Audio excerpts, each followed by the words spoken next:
So everyone tells you you're supposed to have key metrics in business. You're supposed to have numbers that determine whether or not someone is succeeding or failing in the eyes of your team. But no one really talks about how you pick them, do they? And that seems kind of weird, doesn't it? Because key metrics, if we go by the definition at least I have in my noggin, they are important numbers that are used to incentivize human behaviors. They're supposed to guide decision making, help people know this is more important than this thing. So if we get them wrong, that's really bad. Right? We're going to have people incentivized to do the wrong thing, to care about the wrong areas. Now, I'm not an expert when it comes to key metric selection, but I've certainly done a lot of it. And when it comes to the work we do at ProcessDriven, when we're trying to build a process, human incentives are one of the key tools we have at our disposal. So I've picked out key metrics a time or two. So what I want to share in this video is a conversation I actually had with a client, Mallory, who is going through this wrestling match with her key metrics inside her business. What you're going to hear is an impromptu discussion around how to pick the right key metrics for the processes specifically around customer service that Mallory's working on. But whether you're trying to figure out your key metrics for yourself, your sales team, your account management team, whatever the team is you're trying to organize, I think this conversation will be relevant as we talk through some of the challenges and questions we can use to narrow down our pick of which key metric we want to focus on. With that, I'll let Mallory take it away. What's on your mind? KPIs are on my mind. KPIs, let's go. Okay. Follow up from last time, right? We talked about leading and lagging. Yes, and like push pull. I'm a little stuck though on customer service KPIs. Ooh, fun. Okay. I've used ChatGPT and everything to try to brainstorm this a little bit, but I think the ones that we need specifically don't line up with like a lot of the ones that ChatGPT is like spitting out at us, like net promoter score and stuff. Like I just don't know. Like we do a lot of our email and customer service messages through Facebook. Oh, okay. Yeah. Email primarily. Like we do have some that come through Amazon, but that's been like actually decreasing a lot because we now have a form that we direct people to on our website that goes into Airtable. Oh, cool. And people have been using that like way more, reaching out way less on Amazon. So that's awesome. We're going to go through the sticky notes verbally, so you're not missing out on anything. Just want to make sure you know. Let's go back to the clip. So there isn't really like a way to like have that, at least not that we've like discovered yet, for them to maybe do some sort of like, oh, how did we do? Like, are you satisfied with your service or whatever that we provided? So, yeah, this is kind of what I came up with though so far. It's a lot, and I'm not sure if I'm thinking of it correctly. Because so like this would be like the lead measure right here is the customer average response time. But then there's all these lag measures where it could be things like, categorizing the issue by SKU, or just categorizing the different customer messages by issue, total cost of refunds, total cost of replacements, customer product rankings. Like, I don't know if you have any that you might suggest, because I know that you guys do customer service too, but I'm just a little stuck. By the way, Mallory's using the term lead and lag metric here. If you're not familiar with those terms, I'll give you a brief definition. Lead means it's something that you're able to influence as the person owning the metric. So you're able to control it in some way. It's kind of like how many times you went to the gym. That's a leading metric of other things. Lagging metrics are things you can only indirectly control, and so they're happening usually downstream of that effort. So going to the gym might be your lead effort. How much you weigh might be a lag effort. And so those two things are kind of examples to help you get this in your head. Mallory has color-coded her lead at the top and her lag at the bottom because she's kind of super organized and wanted to make sure these are visually distinct. If you want to learn more about key metrics, you can find more about those in the video here. If you're a client of ours, we actually have a whole lesson, a training area on key metrics that Mallory's actually been referencing throughout this interview, which you can find inside the ProcessDriven Foundations program that we will link here. It's in Module 3.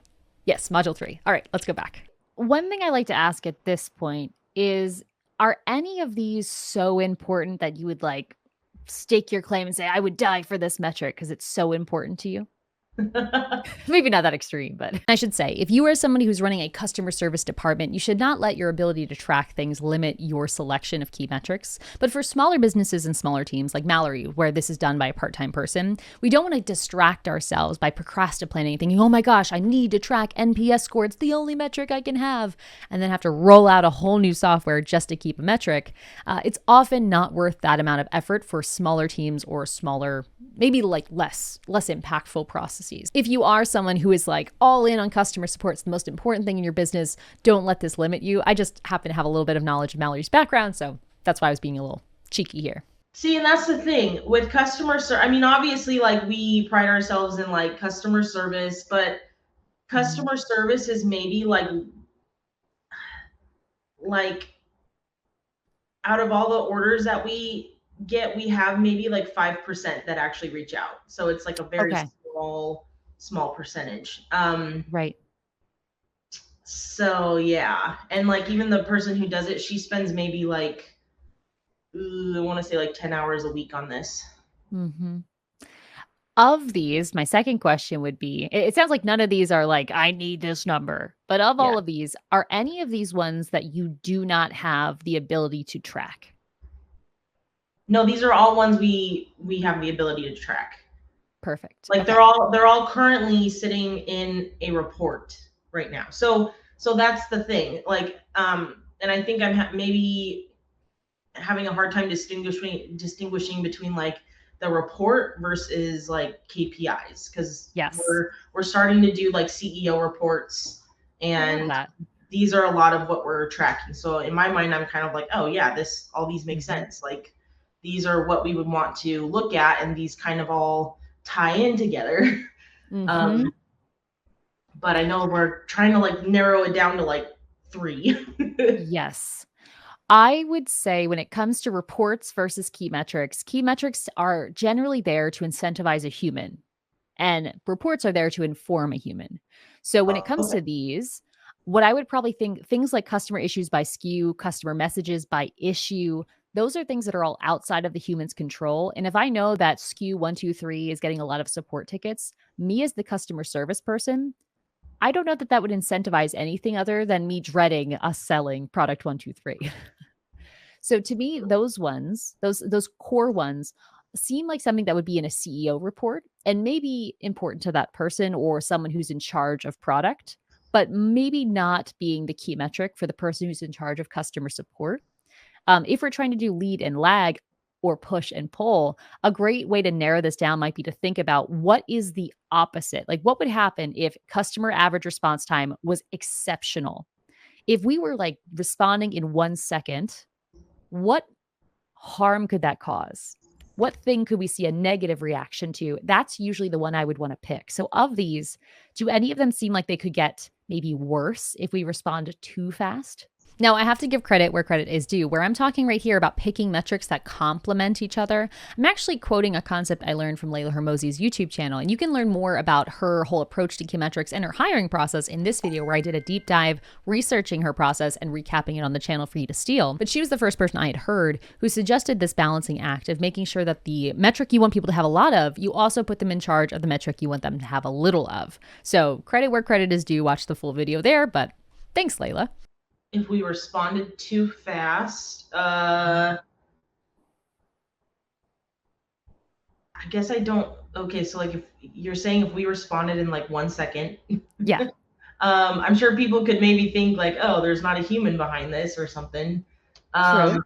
Um, Which of these might be impacted by that though, right? So if I get a message, I'm like, oh my God, I gotta respond in 1 second, blah, blah, blah, spend it off. That'll make my average response time excellent, but it might lower one or multiple of these. Do we see any of these that might be inversely related? no. I'm looking at customer messages. If I respond really fast, but then it takes 50 messages for that to be responded to because I'm not taking the time to really digest the stuff people are giving to me, we might see the number of messages to resolve an issue go way up, even if Okay. response time goes way down. Okay. Similarly, ratings, perhaps. Maybe people have a negative experience. I know you're not doing NPS scores, but maybe the types of feedback you're getting could go way down if it seems less thoughtful. I would pick one that is inversely correlated to what you've already picked out. That makes sense. Can you see there being any other leg measures that I might be missing? Or not leg. Yeah. Lead measures. I'm sorry. I think when it comes to leading customer support, most of these things will be happening outside of the department. So the person is going, like, they have very little control because it is by definition a reactive department. A lot of the stuff that could be done to prevent it would be on marketing side. But you could look at things like the number of self-help articles, so people can self-manage their account or if you have an FAQ on how to install this product so you don't need to contact support.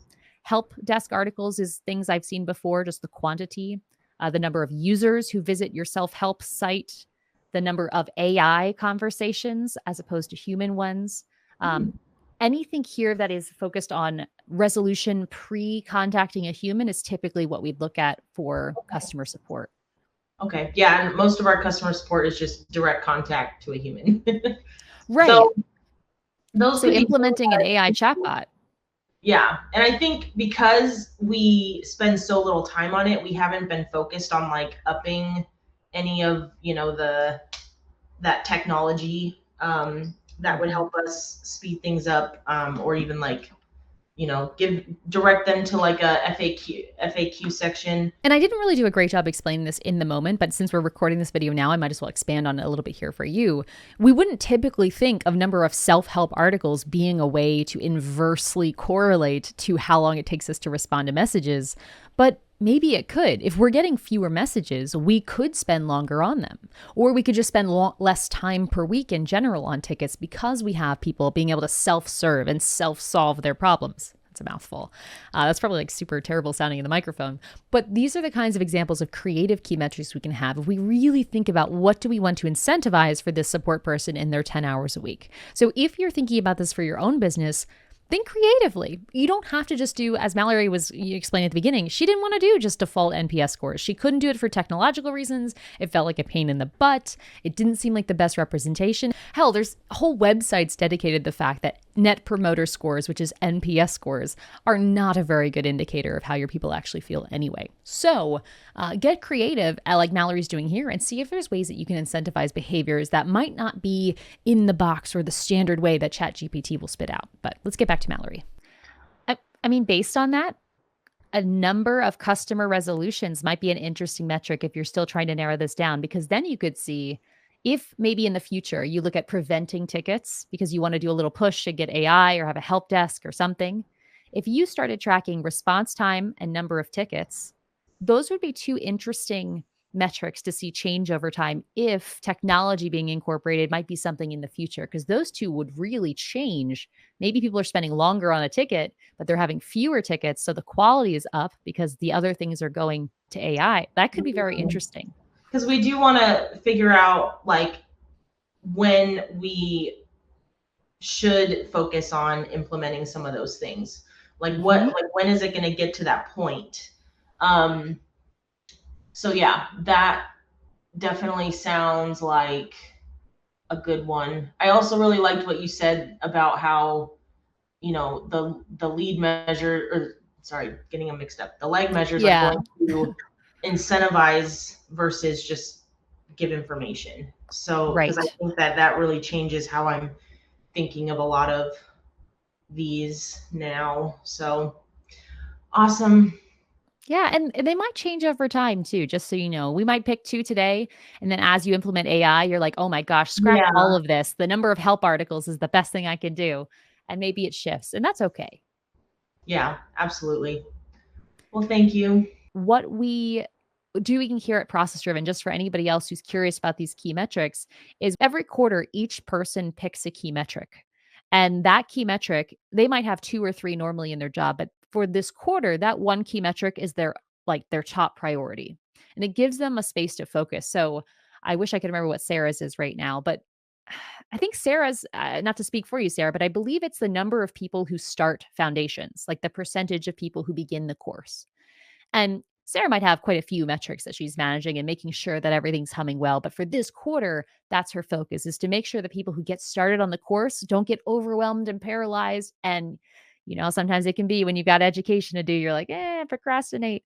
She's making that her focus. And so for Mallory and others who are playing with key metrics, we've had a lot of luck with this. And I just want to share it here with anybody else who might find that a helpful way to help triage key metrics. So to recap, metrics are things that can be used to inform anybody in or outside your business of how things are going. But key metrics are your tool for incentivizing the things you want more or less of. When you're making key metrics, making them complementary and balancing lead and lag metrics can either empower people with leading metrics or demoralize people when they only look at those lagging metrics. And by connecting those dots for folks, you can help people make better decisions by helping them know what is actually the most important. And yes, this can be challenging, but as you kind of saw with Mallory, and maybe it was a bit cut out of this clip, but Mallory's going through and doing that for each system and process in their business, which is awesome. It's the kind of legwork that we all as leaders and managers owe our teams to do. But of course, like this channel, this consulting call was intended to be a conversation amongst peers, trying to help us all collectively do better. So if you'd like to join that conversation and share your tips about key metrics, I'd love to hear them in the comments below. And if you enjoyed this kind of unconventional video, I know we don't do much like this on the channel, go ahead and write the word Mallory in the comments below, because I would love Mallory to come see this video at some point and be like, what is happening? Why is everyone yelling at me? Until she gets to this point.